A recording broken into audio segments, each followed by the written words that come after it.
There's a phrase that I hear people use from time to time that always amuses me. No offense, but. No offense, but. And why it amuses me is because I know that whatever follows that but is going to be the most offensive thing that somebody can possibly say. No offense, but you don't know what you're talking about. No offense, but you're full of baloney. No offense, but you look terrible. Did a blind monkey pick out your clothes today? No offense. Well, no offense, but that disclaimer is not going to stop somebody from poking you in the nose someday. It's a good thing that they did away with dueling. That's not in style, because some of the things that people say after no offense, but are very offensive. People talk a lot nowadays, about being offended. And it seems like there isn't anything that you can say that isn't offensive to somebody. Many people are offended very easily. And this morning, we're going to be looking at offending. The title of this teaching is No Offense But. And it's a look at when we feel offended, what we do, and not being offensive to others. So we'll start off with when you feel offended. You can't help at times but feel offended. The first thing to ask yourself, though, when you do, is, should I be? Should I really be offended in this situation? Is what I feel offended about a legitimate reason to be offended? Because it's not always. It's not always. Turn to Matthew chapter 13. Sometimes when people feel offended, they don't really have a good reason to. That was certainly the case here in Matthew 13. Matthew 13, verse 54.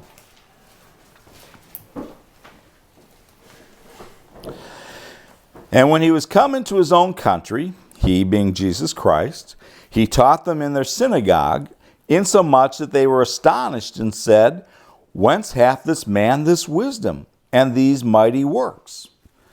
They wondered how this man that they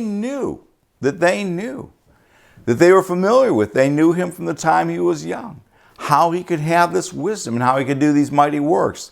And their problem was that they thought that he was just the carpenter's son. Verse 57. And it says, And they were offended in him. But Jesus said unto them, A prophet is not without honor, save in his own country and in his own house. They were offended by Jesus Christ. Did they have a right to be? No, absolutely not. Absolutely not. So just because they were offended doesn't mean that they should have been. It doesn't mean that they had a right to be offended. That word offended, or the other variations of it that we'll encounter as we go through some of these verses this morning, offense or different variations of that. It comes from the noun form of it in the Greek is scandalon, and the verb form is scandalizo. And originally, those words meant the stick or trigger of a trap.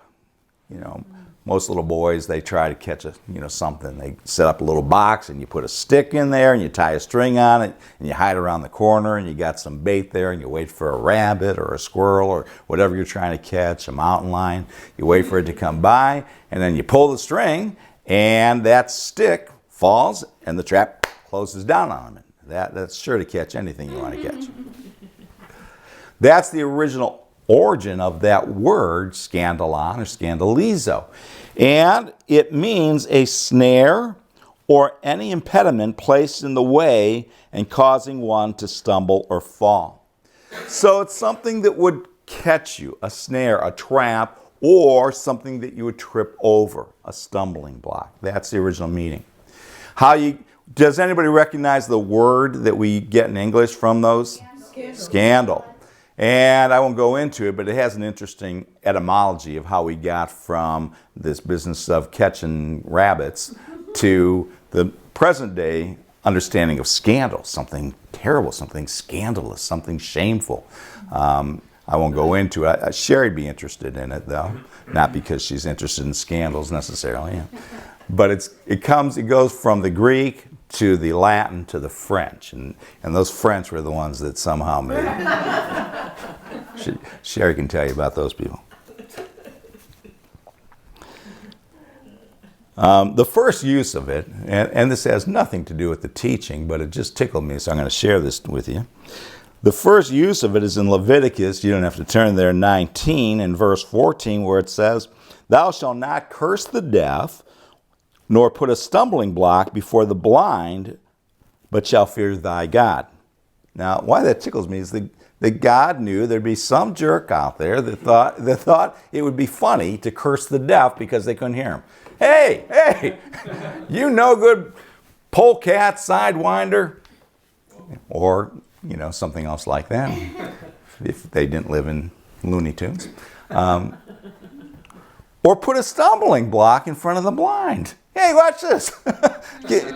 That's what it's talking about. Don't do that. Don't put something in front of a blind guy so he trips over it.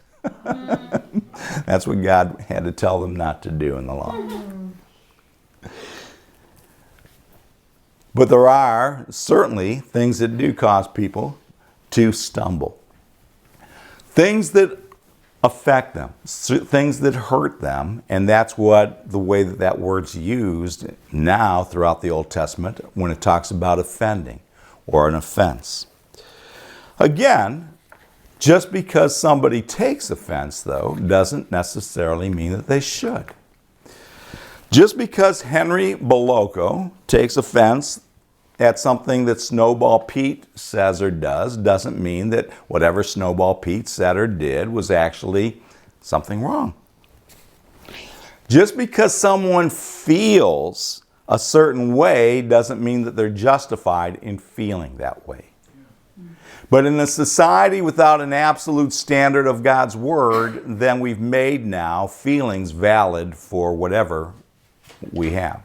The feelings are valid. Feelings are justified. If I feel this way, if I feel offended, then you must have done something to offend me. If I feel disrespected, then somehow you must have disrespected me.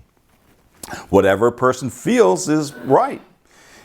If somebody feels like a donkey, well, then they must be a jackass.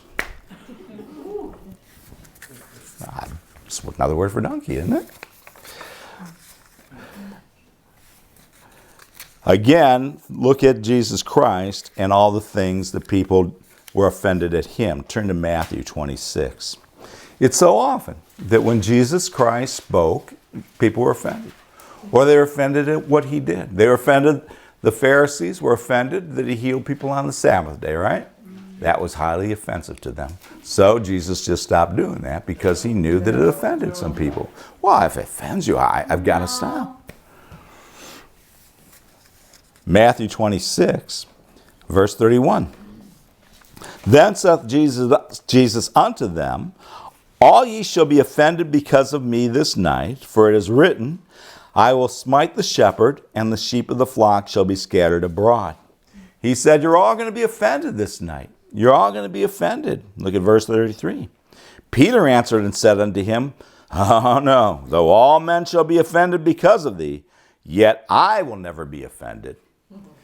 And Jesus Christ said to him, no offense, Peter, but you're full of malarkey. Look at John chapter 6. He knew that people would be offended, even if they didn't recognize it. And again, it wasn't a matter that they should, but they were. In John chapter 6, this is a record where again he finds people offended. Verse 47. Verily, verily, I say unto you, he that believeth on me hath everlasting life. I am that bread of life. Your fathers did eat manna in the wilderness and are dead.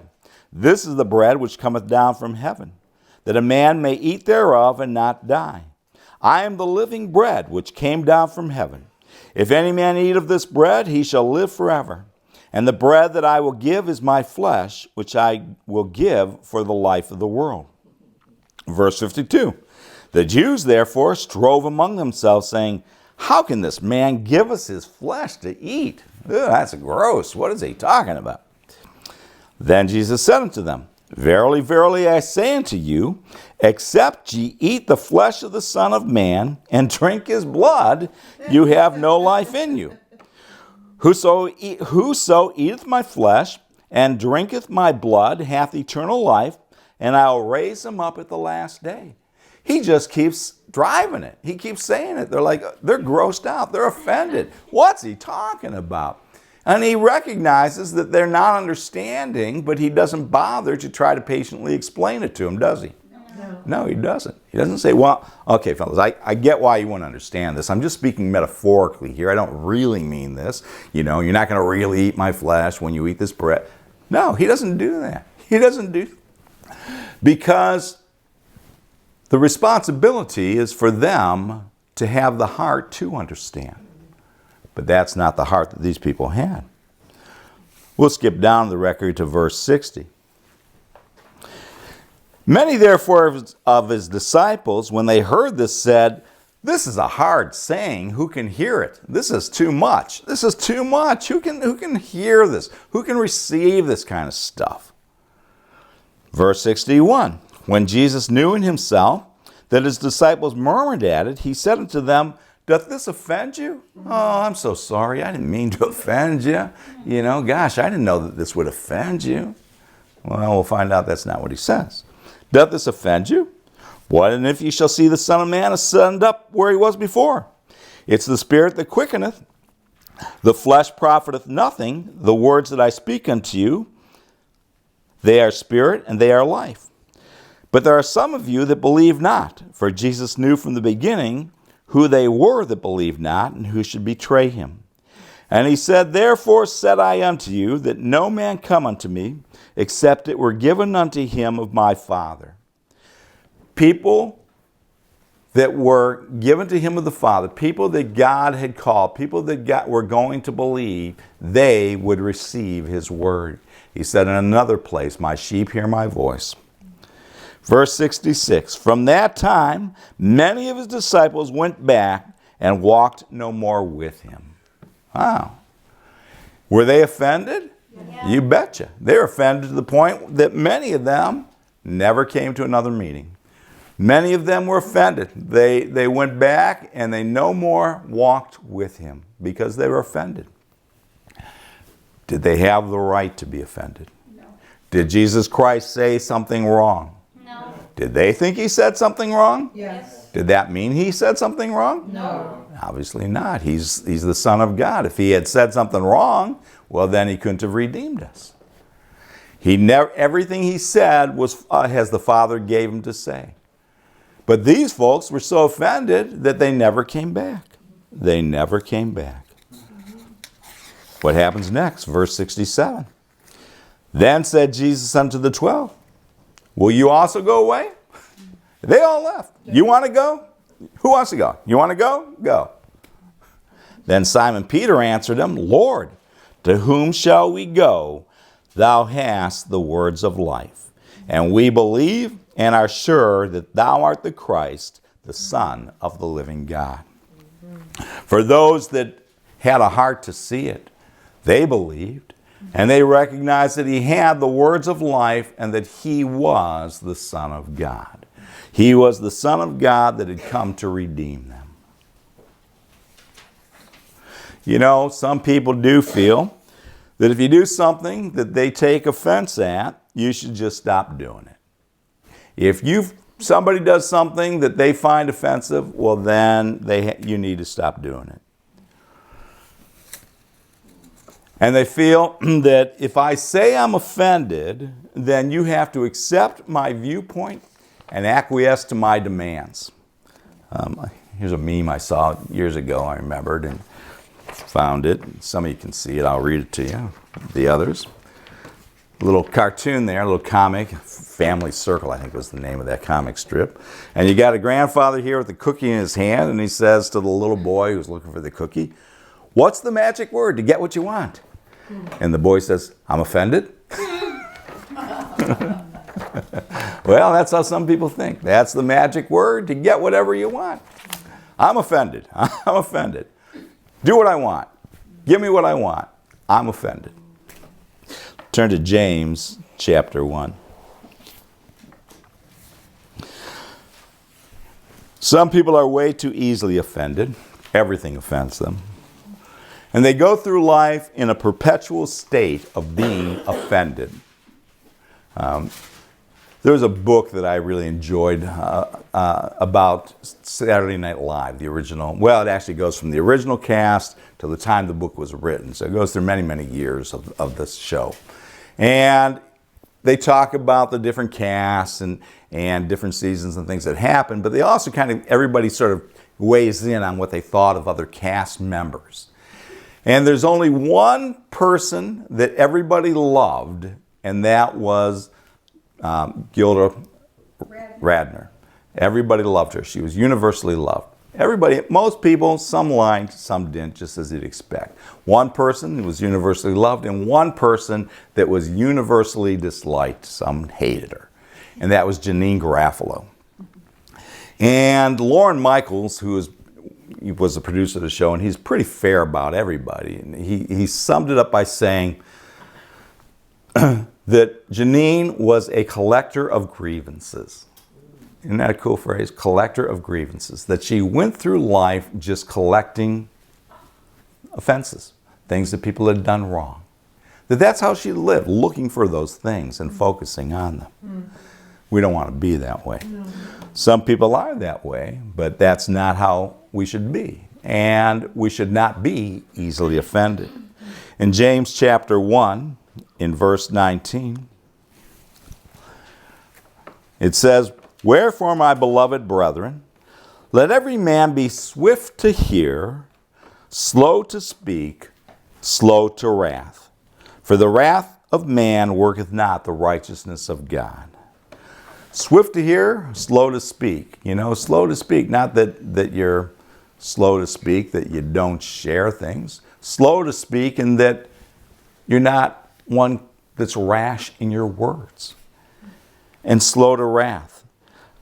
The Amplified Bible, this is the Amplified Classic Bible. There's different versions of all these many of these versions, like NIV. There's like different versions of the NIV, and same way with Amplified, but the classic version of it translates that verse. Verse 19 has, "Understand this, my beloved brethren, let every man be quick to hear, a ready listener, slow to speak, slow to take offense and to get angry." Slow to take offense and get angry. We need to just stop and kind of take a breath. To not be easily offended. But then there are going to be times when you are right in feeling offended. Those times will be there as well. So what do you do in those situations? Look at Luke chapter 17.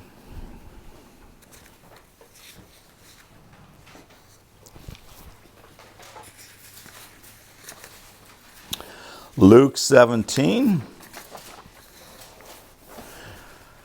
in verse 1. "Then said he," Jesus unto the disciples, "It is impossible but that offenses will come."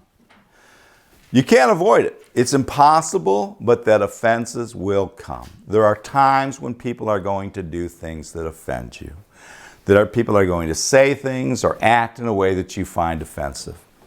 Here's something to remember in those situations. Monkeys fling poop. Remember that. Monkeys fling poop. They can be cute, fun to play with, but they're known to do that. They're known to throw poop. So don't be surprised when that happens. You see the little monkey? There he is. He's cute. But beware. He might throw poop at you. And don't be surprised when it does occur. Be prepared for it. Be prepared. You know, when you're out in the world, don't be surprised if people are rude.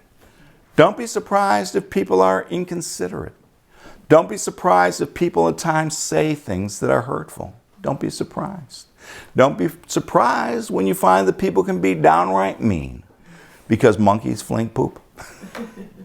It's the nature of the beast. Did you ever read Romans, where it describes the nature of man? You know, if you have, you won't be surprised when they are mean, when they are rude, when they are inconsiderate. You won't be surprised. Of course they do. Of course they're that way. There's none righteous, no, not one. It goes on. Their mouth is full of poison, you know, destruction's in their way, none are righteous, no, not. That's what it tells us. It tells us who people are. So we shouldn't be surprised when it happens. You know, well, we'll keep reading. Look at, continuing in Luke 17:1. It's impossible but that offenses will come, but woe unto him through whom they come. You can't help it, but boy, the guy that causes the offense, woe unto him. It were better for him that a millstone were hanged about his neck, and he cast into the sea, than that he should offend one of these little ones. Now, I don't think this is talking about every time somebody leaves their grocery cart in the middle of the aisle and I can't get by. Here it's talking about extreme offenses, right? But if somebody does something to hurt one of God's little ones, it says it's better that a millstone were tied around the neck and they were thrown in the sea than they would offend one of God's kids. Remember that. Remember that. That we don't have to try to settle the score. We don't have to handle it every time we feel a little bit offended, because God will take care of it. There's a great record in the Old Testament. It takes place at the time that David's on the run from Saul. And he's got a handful of men. He's got a group of men that are with him, and they're hiding in the mountains and traveling around quite a bit to try to keep one step ahead of Saul. And as they're going around, there's one day some servants of a man named Nabal. And Nabal was a real rich, prosperous landowner. He had lots of land. He had lots of stuff. And some of his servants one day, as they were tending the sheep, they came across David, and David let them, tend their sheep and where he was and do whatever they needed, and he was very kind to them. So later on another occasion, David and his men, they're kind of low on some provisions, and they come across where Nabal's land is and where he lives. And David sends some of his guys to Nabal and ask for some supplies, some provisions. We're out here, we've been on the run here for a bit, and could you help us out? Could you just send us, some food, a few other things maybe to kind of tide us over? And Nabal, he's rude to them. He's mean to them. He says, no way. I'm not giving you my stuff. I don't know who this David guy is. I can't be handing out my stuff to every fool that comes along. I got no use for him. No, get out of here. Get lost. And they go back and they tell David this. And you know what? David's offended. David's real offended. He's so offended, he says, well, that no good so-and-so. We'll see about that. Strap on your swords, boys. We're going to go and take care of Nabal. We're going to wipe him out. And we're going to wipe out everything in his house. We're going to wipe out everybody, his servants. We'll take what we want. That's the way we'll settle this score. So David and his men, they head off to Nabal's place. Now, in the meantime, some of Nabal's men go back and tell Abigail, Nabal's wife, what happened. And she's a sharp woman. She's a wise woman. And the servants say, this is what he did. And, David was right. He did take good care of us, and he wasn't asking for much. Nabal, nobody can talk to him. That guy flies off the handle so easy, nobody can ever talk to him. He just loses his temper for no reason whatsoever. So Abigail, she says, okay, boys, we got to move quickly here. Take a mule, saddle it up, put all kinds of provisions on it. I'm going to go see David. So she goes to David and she says, David, I am so sorry that that happened. I am so sorry. I understand why you're so mad. You know, Nabal, that my husband, he's a foolish man. His name means fool, and he sure lives up to his name. And I just beg your mercy. I know you feel like you want to do something here, and you'd be right to, but don't let his blood be on your head. You know, you want to wipe out him and everybody around. Don't let innocent blood be on your hands because of what my stupid husband, foolish husband did. Here's some provisions. I just ask your mercy. And boy, that calms David down. And he says, you know, thanks. Thanks for what you shared. Thanks for saying that. You're right. I shouldn't treat him that way. I shouldn't try to take my own vengeance. I'll just give this to God, and that'll be that. So David doesn't take his revenge. He doesn't try to handle the matter himself. Then Abigail goes back, and the next morning, it says that when the wine was gone out of him, when Nabal sobered up, she tells him what he did. And it says that his heart became like a stone within him. And within 10 days, he dropped dead. Wow. And David said, well, God took care of that one. He didn't have to. God handled it for him. Now, I'm not saying that you should expect somebody to drop dead 10 days after they've done something to you. But we don't take vengeance ourselves. Vengeance is mine, I will repay, saith the Lord. Therefore, we don't give cursing for cursing, but rather blessing for cursing. That's how we handle things. That even when we are offended, the right way to handle it isn't to give them back as good as you got, but instead to heap coals of fire on their head, to warm them with kind acts instead. We don't have to go through life trying to handle it ourselves. Well, there's a lot more, but we'll take a short break here before we get into the rest of it. It is impossible, but that offenses will come. It's going to happen. You're going to get offended. You are going to get offended. So then what happens? What do you do? Even when you've got a good reason, even when you've got the right to be offended. I've known people in my lives, many of them, that somebody does something to offend them, and that's it. I'm never going to talk to that person again. And they don't. They don't. Family members that won't talk to each other for years because somebody did something that offended the other. And it's usually not that big a deal even.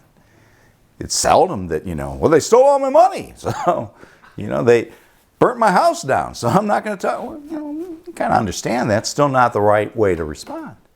But usually it's nothing like that. Nothing like that. Some people get offended over the smallest thing, but to them, everything is unforgivable. Some people, any offense is an unforgivable sin. On the break here, Rita mentioned about not only not taking revenge when you're offended, but not letting bitterness creep in. And I love the one definition of bitterness, that it's like not letting an open wound heal. Yeah. You get this wound, and every time it starts to heal over, starts to scab, they look at it and they rip that scab off. That's what they do. They relive that hurt. And that's what bitterness is. It's not letting go of it and just reliving that hurt over and over and over again. In Ephesians it says, let all bitterness and anger and wrath and clamor be put away from you with all malice, and be kind, tenderhearted, forgiving one another, even as God, for Christ's sake, hath forgiven you. Because they deserve to be forgiven? No. But because we didn't deserve to be forgiven, and yet God forgave us. That's what we do. We forgive. In Luke chapter 17, in verse 3, Jesus Christ said, "Take heed to yourselves. If thy brother trespass against thee, rebuke him. And if he repent, forgive him." If your brother trespasses, and that's what an offense is. They trespassed against you. They've done something wrong, you know. They push themselves into your house and trash the place. If they do that, then you don't have to ignore it. It says, rebuke them. Tell them this wasn't right. You hurt me there. What you did was wrong.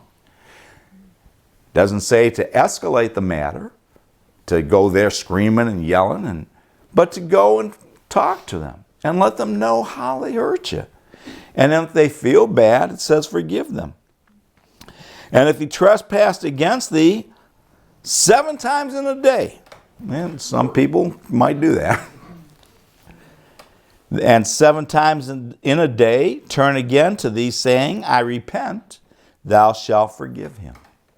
If 7 times in a day he does you wrong, and 7 times in a day you confront him, he says, I'm sorry, then forgive him 7 times a day. And we know from another place that his disciples, they said, hey, I kind of remember something about 7. If my brother does something wrong, do I have to just 7 times? Is that how many times before it? And he says, nah, not 7, 70 times 7. How about that one? How about we just don't really put a limit on it? And here in the gospel administration, there's that kind of condition of if he's sorry, forgive him. But what I just shared from Ephesians changes it. Rather than it being conditional, contingent upon, forgiveness being contingent upon that other person being sorry, the only thing it's contingent upon is God having forgiven us for Christ's sake. And that's why people hold offenses. That's why people don't forgive, because they forget how much they're forgiven for. Proverbs 19 is another good one.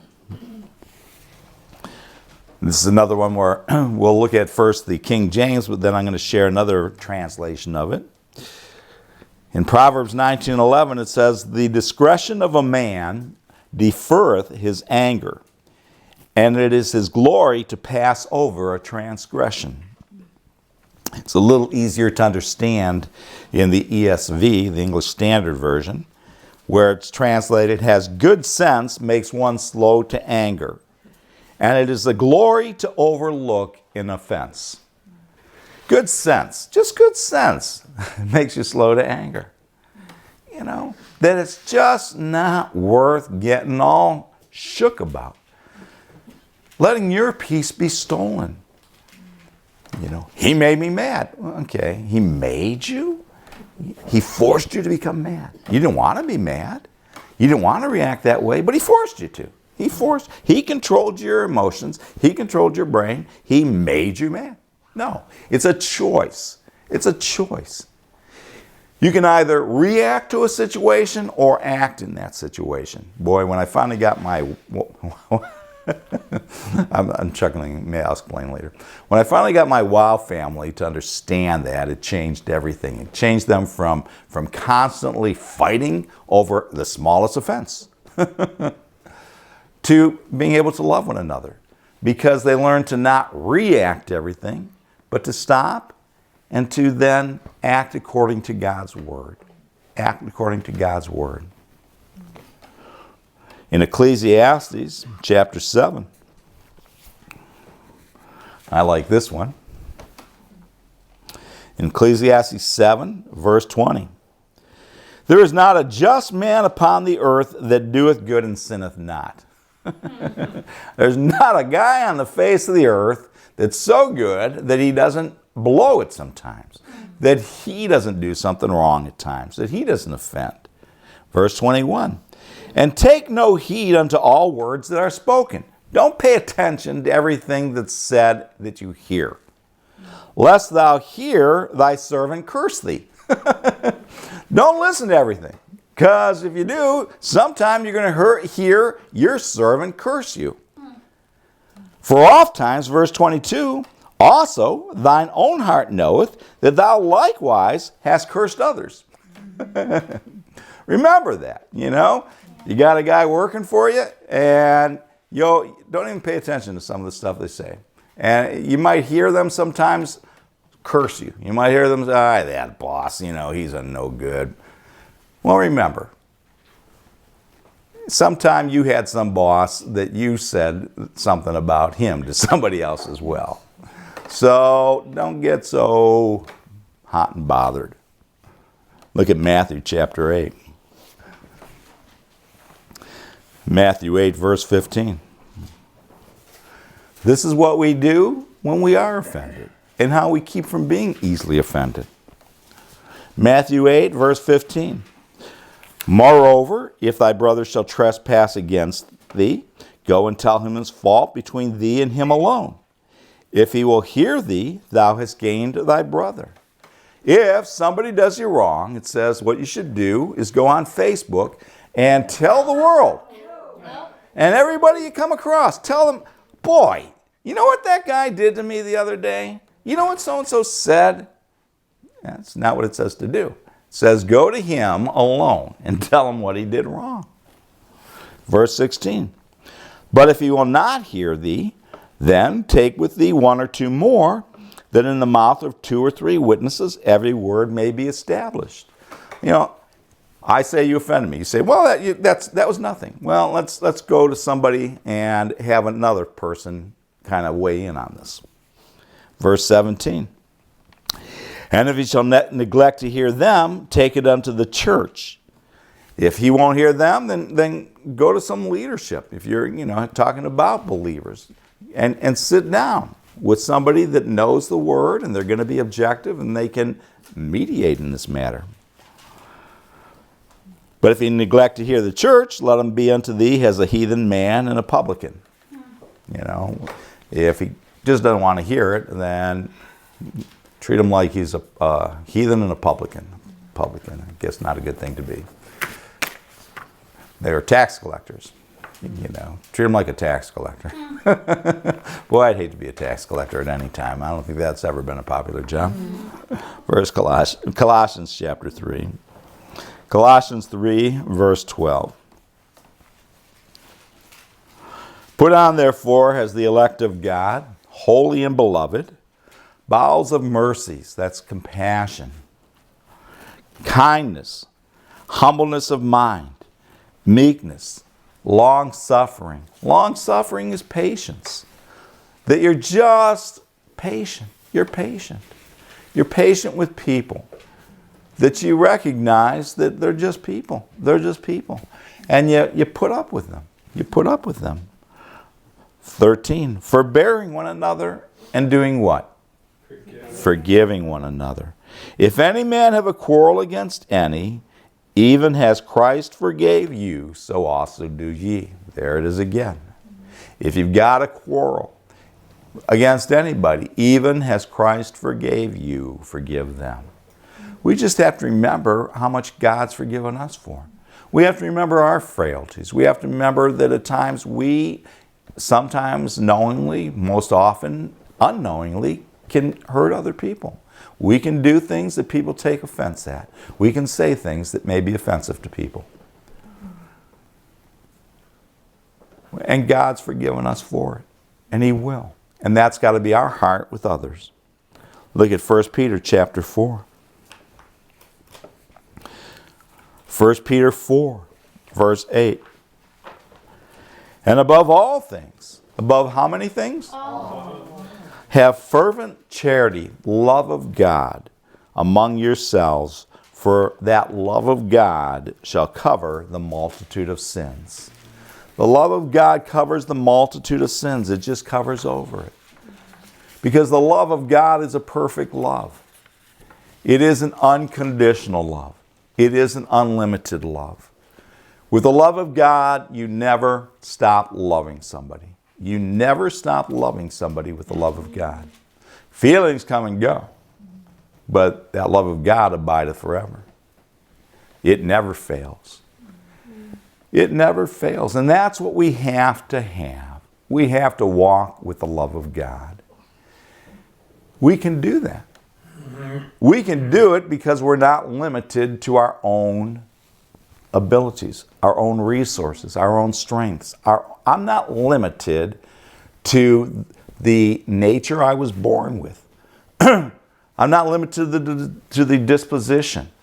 You know, you can see it in families, right? I suppose, you can see it even in groups and nationalities, where there's certain character traits that people may have. Some people are easygoing. And they're just easygoing, I've known a few people like that in my life. Few.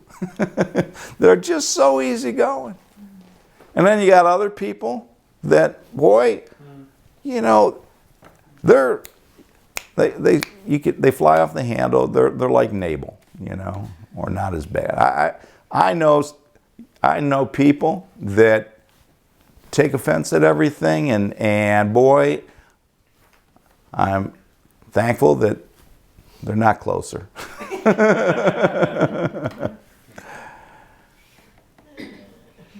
But you don't have to be limited to what you were born with. If you're somebody who naturally would be short-tempered or impatient, you're not limited to just that. You've got that Christ in you. You have the new man. You have that love of God. My love is limited, but that love of God is unlimited. If I just try to deal with people on the basis of that human love, well, then we're not going to go very far. But that love of God, boy, that handles things. And it says it covers a multitude of sins. A multitude of sins. So that you can forgive. So that you're not trying to, give as good as you got or speak that harsh word back in return, but you hold your peace. And you don't let it build up inside either. It's not a matter of just swallowing it. It's not a matter of just, I've swallowed so much, I got a belly full and I'm fed up to here. There's a good expression. I'm fed up to here. Well, because you just kept on collecting it. Let it roll off your back. Let it go. Let it go. Here's a literal of that one. This is from Amplified. Above all things, have intense and unfailing love for one another. For love covers a multitude of sins, forgives and disregards the offenses of others. There's a great literal, great expanded from the Amplified. It forgives and disregards the offenses of others. Just disregards it. Okay, they did it. They were wrong. God, I thank you for just how much you've forgiven me for, and I'm just going to forgive them. Not that they deserve it, but just because. Well, there are other times. So that's the side of what we do when we feel offended. Let's consider the other side. We don't want to offend. We don't want to be offensive to others. In 1 Corinthians chapter 10, it tells us that. In 1 Corinthians 10 and verse 32, give none offense, neither to the Jews, nor to the Gentiles, nor to the church of God. And that covers everybody. As far as God's concerned, there's Jews, Gentiles, the church of God. That's it. My grandfather was Irish and those who want to be, but God looks at it different. It's Jews, Gentiles, and church of God.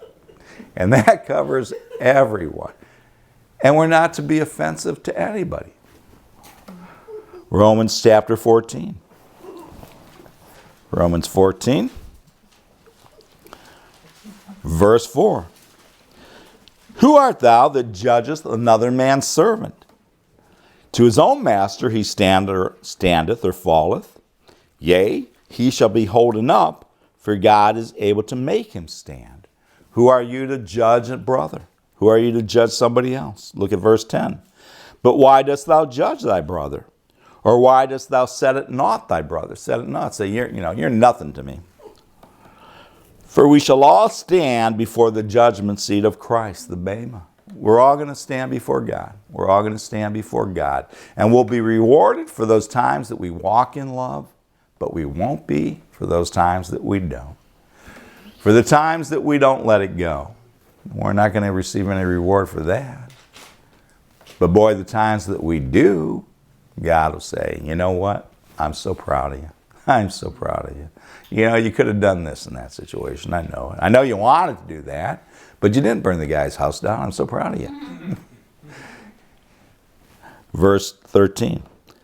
Let us not therefore judge one another anymore, but judge this rather, that no man put a stumbling block, and there's that word again, scandalon, or an occasion to fall in his brother's way. Not only do we not judge one another, but we're to conduct ourselves in a way that wouldn't cause anybody to feel offended. In the context here, Romans 14 is talking about people getting offended by whether or not they're eating certain meats. And it's saying that, you know what, this is not a big enough deal that if it's going to cause somebody to be offended, if it's going to cause them to have a problem, that you should, when you're with that person, insist on having that steak and that wine, that to them means that you're worshiping Bacchus, or whatever the god was. The Romans, their idolatry. You know, there are times where we might be perfectly fine in what we want to do, but if it's somebody else it will take offense at it.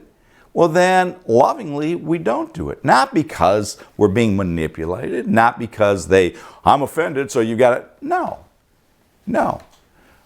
But times where we would forego that liberty. It's just like when I was living in Arkansas many, many years ago.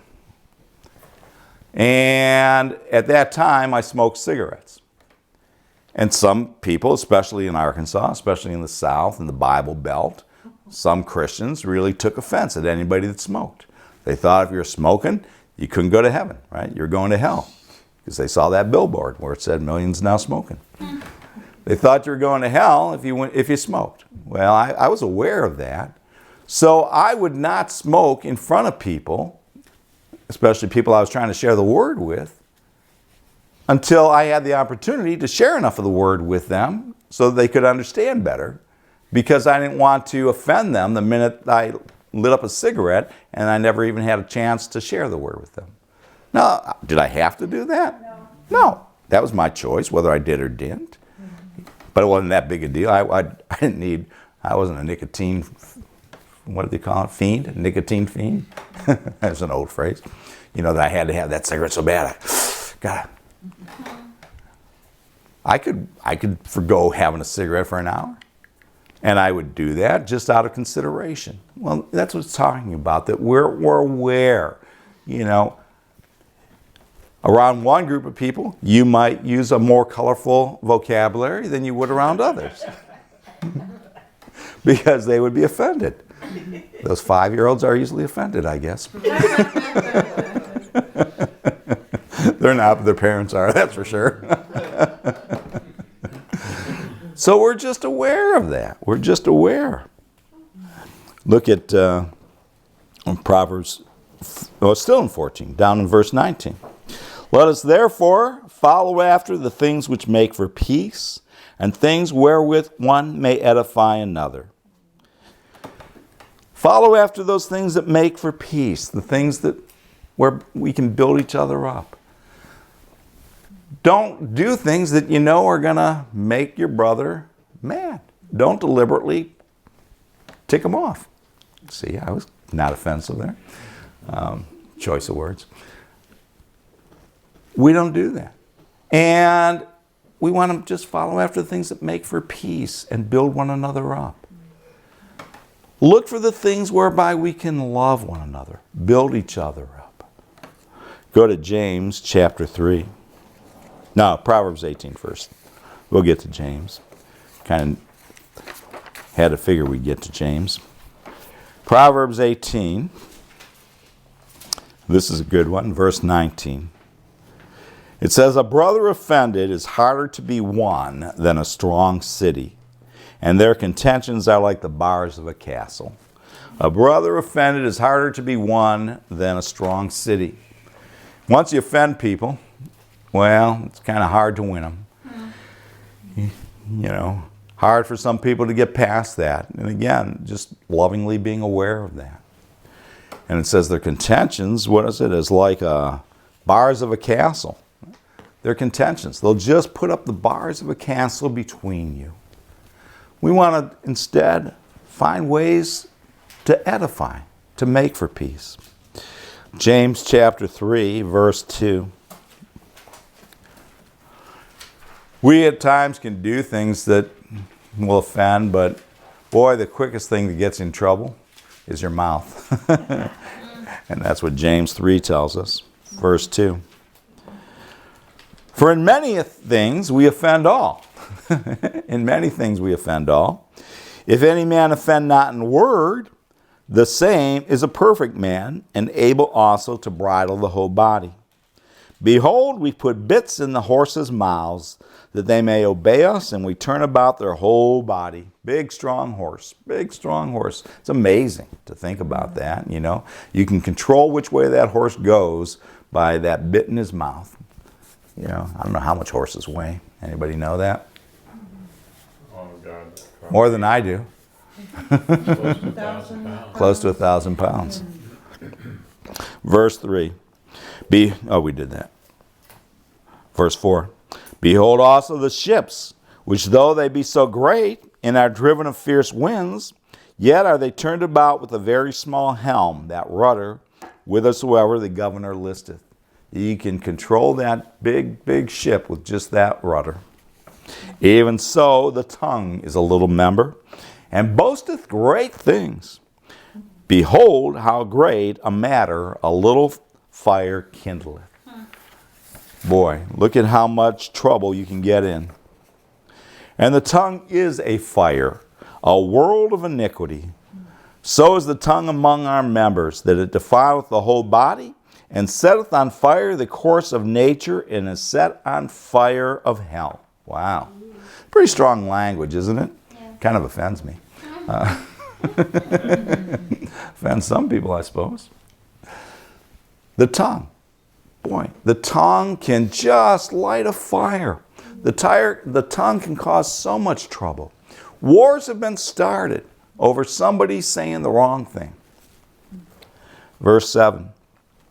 For every kind of beast and of birds and of serpents and of things in the sea is tamed and hath been tamed of mankind, but the tongue can no man tame.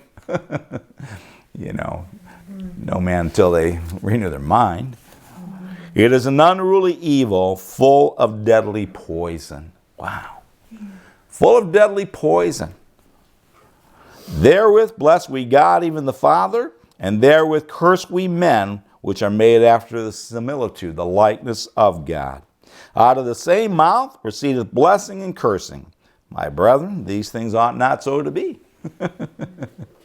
You know, I'd go to church when I was a kid with my parents, and you know, they'd be nice to everybody. You're walking out the door and they're shaking hands and so friendly. And then they get in their car and they're trying to get out of that parking lot faster than the other guy. And boy, out of the same mouth. These things ought not so to be. Verse 11. Doth the fountain send forth at the same place sweet water and bitter? Can the fig tree, my brethren, bear olive berries, either a vine figs? So can no fountain both yield salt water and fresh. You know, it can't be that way. It can't be that way that both blessing and cursing come out of us. We have to get just to the point that it's just blessing. Who is a wise man and endued with knowledge among you? Let him show out of a good conversation or behavior his works with meekness of wisdom. But if ye have bitter envying and strife in your hearts, glory not and lie not against the truth. This wisdom descendeth not from above, but is earthly, sensual, devilish. What is it? Earthly, sensual, devilish. Yeah. If we have bitter envying and strife in our hearts, that's where that comes from. We got to recognize that that's where that comes from. That's where it comes from. This isn't from God. This isn't the way God would have things. It's the way the devil would.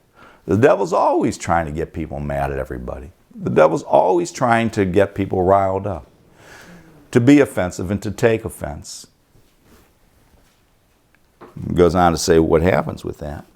For where envying and strife is, there is confusion and every evil work. Boy, if he can get that envying, if he can get that strife, if he can get people to be offended and offend others, then he destroys every relationship that some people will ever have. And those that are easily offended and those that easily offend others, that's what happens. They just go through life poisoning their own lives, destroying relationships, alienating themselves, filling their lives with bitterness. They're miserable. Everybody makes them miserable, and they're miserable to everybody. And then they're miserable because, well, nobody will come and talk to me. Well, of course they won't. If they do, you're going to find something that you're going to pick a fight with, or you're going to say something to just snipe at them. What we sow, what we give out. And that many times, just not returning what we're getting. Verse 17. But the wisdom that is from above is first pure, then peaceable, gentle. What is it? Gentle. And easy to be entreated, full of mercy and good fruits, without partiality and without hypocrisy. And the fruit of righteousness is sown in peace among them that make peace. We receive what we get. If we sow the fruits of righteousness, if we sow peace, then that's what we'll get. Again, it reminds me of that wonderful saying, if you don't like what you're getting, take a good look at what you're giving. If we give out that kindness, that peace, that's what we'll get back. Look at Romans chapter 12, the last verse that we'll get to. And in Romans 12, in verse 18, it says, if it be possible, as much as lieth in you, live peaceably with all men. If it's possible, as much as lies in you. There are some people that no matter what you do, they're just not going to get along with you. They're just not. They make up their mind to be offended over nothing, or to just go around sowing discord everywhere they go, and that's it. But as much as possible, live peaceably with all men. In closing, I'll share that as I was preparing this teaching, I thought about a lot of different stories I could tell, a lot of different incidents that I could share about people that were easily offended or people that did offend. But I decided not to, because I'm sure I'd offend somebody if I did. That's why I chuckled about talking about my wow year. Because I would tell stories. I used to tell stories. And then you never know. I reconnected with one of those guys, and they came to my house. And boy, I was so concerned that everybody would say, "Oh, you're the guy that did that." I should have known better already, and this one I will tell, because this guy I'm never going to run into. When I was in Arkansas, on my interim year of the Way Corps, I worked doing landscaping. Worked for a big nursery like the one here in town, Dickman Farms. And one morning when I came into work, first thing in the morning, not a good time for me, first thing in the morning, and a guy came to just buy some plants, a lot, fill up his pickup truck with plants. So me and another guy that worked there, we were walking through the nursery, and he'd tell us what plants to get. And this is how, hey, that one over, no, not that one, this one there. What's the matter with you? Get that one. And that's how the whole morning went. Just the whole time, and just, yelling, snapping, barking orders. So we filled up his truck, and then I never said anything to him, but as we're walking back up, the truck pulls out ahead of us, and we're walking back up through the nursery. And I turned to the guy that I'm working with, and I said, Well, he sure was a pleasant son of a bitch, wasn't he? And the guy says, that's my daddy. And he wasn't kidding. Now, he wasn't offended. He said, but you're right.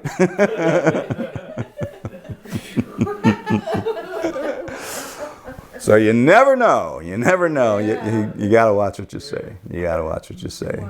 Boy, we do want to, as much as possible, not be offended, not offend others, and just enjoy the peace that brings. God bless you.